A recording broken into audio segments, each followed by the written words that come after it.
Assalamualaikum warahmatullahi wabarakatuh. Selamat malam. Jadi kita berjumpa dalam minggu seterusnya untuk kamu punya PDPR. Jadi kita teruskan kepada soalan C. Sebelum ni kita sudah tengok soalan A dengan B untuk bab 6.2. Untuk A dan B. Sekarang kita tengok yang bahagian C lah. Jadi kan kita sudah lepas minggu lepas punya bahagian. Jadi cikgu mau ulang balik beberapa perkara penting untuk bahagian sini lah, supaya kamu ingat. Mungkin ada perkara yang kamu lupa kan, jadi cikgu ingatkan.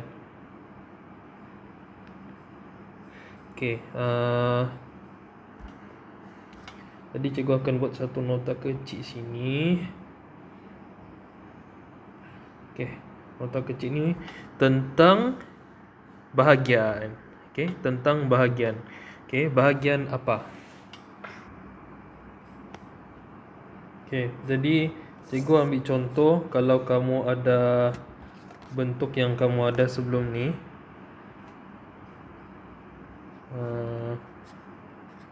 coba cikgu lakarkan dulu beberapa contoh. Jadi ini adalah contoh. Kita tengok satu persatu dulu apa yang kita sudah tengok sebelum ni, supaya kita ada dapat macam recap. Kita panggil recap ni macam satu ingatan balik lah apa yang kita buat sebelum ni. Lepas tu untuk bantu kita untuk jawab soalan bahagian sini lah. Jadi ini graf kamu. Kita tengok satu-satu bahagian graf ni dulu. Kita tengok yang pertama ni dulu. Yang dua yang pertama di atas, kita ada paksi Y menegak, paksi X mendatar macam ni kan. Jadi kalau contoh kamu ada satu garis. Kamu ada satu garis. Contoh satu garis tu adalah garis lurus ataupun garis putus-putus. Garis lurus ataupun putus-putus. Kalau dia daripada bawah naik ke atas macam ni, tidak kira lah dia putus-putus kah ataupun dia garis padu macam ni. Kita akan ada beberapa bahagian lah yang kita boleh lorek. Jadi macam mana kita mau tahu di mana yang kita mau lorek tu? Jadi ingat balik, kalau contoh garis lurus ni, dia punya linear dia adalah Y sama dengan 2X. Dia biasa label macam ni. Lepas tu dalam soalan dia cakap Y lebih daripada 2X. Lebih. Ataupun senang macam ni lah. Kalau di bahagian macam ni, kalau di atas ni, iaitu bahagian A lah cikgu label. Bahagian atas maksud cikgu yang ni, yang cikgu lorek ni. Ini bahagian atas. Jadi kalau itu bahagian atas, yang di bawah tu bahagian bawah lah. Jadi kalau bahagian atas, dia punya persamaan linear dia adalah ni juga. Tapi dia ada simbol lebih. Contoh Y lebih. Disebutkan ni garis padu, jadi dia ada tanda di bawah macam ni lah. Lebih daripada 2X. Itu untuk di bahagian atas sebab dia lebih. Kalau dia kurang, dia akan berada di bahagian bawah. Contoh Y kurang daripada 2X. Jadi kalau contohlah soalan, soalan dia bagi kamu di atas ni, yang ini yang cikgu bulatkan ni, Y kurang daripada 2X. Y kurang daripada 2X. Jadi maksudnya kamu kena lorek yang bahagian atas. Kalau dia bagi persamaan yang ini, persamaan linear yang itulah. Contohlah kalau dia bagi macam tu, maksudnya kamu kena lorek di bahagian atas lah. Jadi cikgu akan lorek di bahagian atas macam ni. Cikgu akan lorek di atas. Kenapa di atas? Sebab persamaan dia bagi persamaan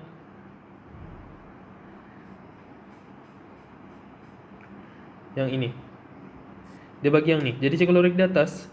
Tapi kalau dia bagi yang ni, cikgu akan lorek di bawah. Jadi kalau contohlah dia bagi persamaan yang ini, jadi cikgu akan lorek di bawah. Cikgu akan lorek macam biasalah.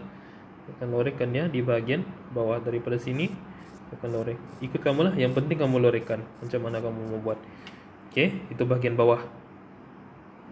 Okey, itu untuk kalau garis dia daripada bawah naik ke atas. Okey, dah kira garis putus-putus ataupun garis padu. Lepas tu kamu ada satu lagi garis, iaitu garis daripada atas ke bawah, daripada kiri atas ke bawah macam ni. Dia berlawanan dengan yang tadi tu. Okey, dia berlawanan dengan yang tadi. Okey, untuk yang ni, untuk yang ini sama juga. Contohlah persamaan dia bagi y sama dengan 2x. Okey, y sama dengan 2x macam ni. Jadi mana satu yang bahagian yang kita mau pisahkan? Dia ada dua bahagian lah. Okey, kalau contoh di atas tu bahagian sini. Okey, yang cikgu lorek ni, ini bahagian atas kita panggil. Okey, kalau macam ni daripada atas kiri turun ke bawah kanan, jadi kamu punya bahagian yang cikgu tulis ni adalah bahagian yang lebih. Y lebih daripada 2x. Okey. Kalau contoh, kalau di yang cikgu label tu lebih, di bawah dia pula y kurang daripada 2x. Dia macam tu lah. Jadi sama juga macam tadi, cuma bezanya dia punya garisan tu yang awal tadi dari bawah naik ke atas, yang ni dari atas turun ke bawah. Okey, jadi dia berbeza sedikit lah. Itu yang kamu kena lorikkan ikut garis dah. Okey, jadi kalau soalan minta yang ni, lebih daripada, dia punya simbol tu lebih daripada, jadi kamu akan lorek bahagian yang ungu ni lah, yang cikgu label ni. Yang ni kamu akan lorek ini, bahagian ni. Okey. Kalau dia minta lebih lah. Kalau dia minta kurang, cikgu akan label di bawah macam ni. So ni untuk yang kurang, ikut simbol ni. Okey. Jadi sekarang ni, ini kalau contoh dua jenis garis daripada garis yang orang cakap ada kecurunan lah, bengkok macam ni. Kalau garis lurus pula, okey, contohlah cikgu ada paksi X dan paksi Y juga macam tadi. Okey, paksi X dan paksi Y juga macam tadi. Tiga label, ni paksi Y dia menegak, ni paksi X dia mendatar. Okey, jadi cikgu ada satu garis lurus.